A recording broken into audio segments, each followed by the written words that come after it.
বিচার চাই। আমার স্বামী কারো সাথে বেজাল করে না।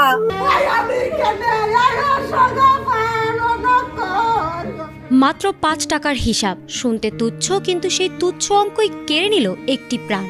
লক্ষ্মীপুরের এক জনপদে হঠাৎ করে নেমে আসে শোকের ছায়া। যে বাড়িতে প্রতিদিনের মতো স্বাভাবিক দিন কাটার কথা ছিল, সেখানেই ঘটে যায় এমন এক ঘটনা যার অভিঘাতে স্তব্ধ পুরো এলাকা। ছোট একটি বিষয় কিভাবে অপ্রতিরোধ্য ট্র্যাজেডিতে রূপ নিতে পারে, সেই নির্মম উদাহরণ হয়ে রইল এই ঘটনা।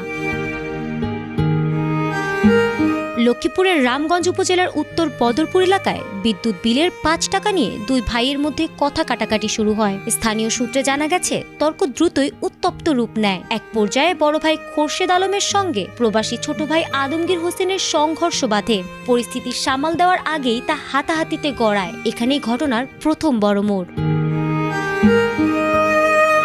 পরে বাড়ির পাশে চায়ের দোকানে গেলে খোরশেদ আলম সহ কয়েকজন মিলে তার ছোট ভাই আলমগীর হোসেনকে এলোপাতাড়ি মারধর করে ফেলে রেখে যায়। মারধরের এক পর্যায়ে গুরুতর আহত হন আলমগীর। স্বজনরা তাকে দ্রুত উদ্ধার করে রামগঞ্জ উপজেলা স্বাস্থ্য কমপ্লেক্সে নিয়ে যায়। কর্তব্যরত চিকিৎসক তাকে মৃত ঘোষণা করেন। যে ঝগড়া শুরু হয়েছিল সামান্য টাকার হিসাব নিয়ে, সেটিই শেষ পর্যন্ত কেড়ে নিল একটি তরতাজা প্রাণ। পরিবারের জন্য যা অপূরণীয় ক্ষতি।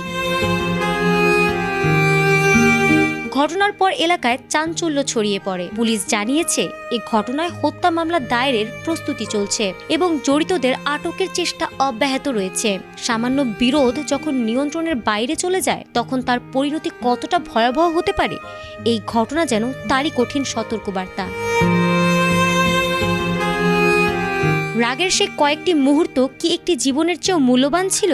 এই মৃত্যু শুধু একটি পরিবার নয়, পুরো সমাজের জন্যই গভীর বেদনার প্রতিধ্বনি হয়ে থাকল। ফারহানা হক, এটিএন বাংলা।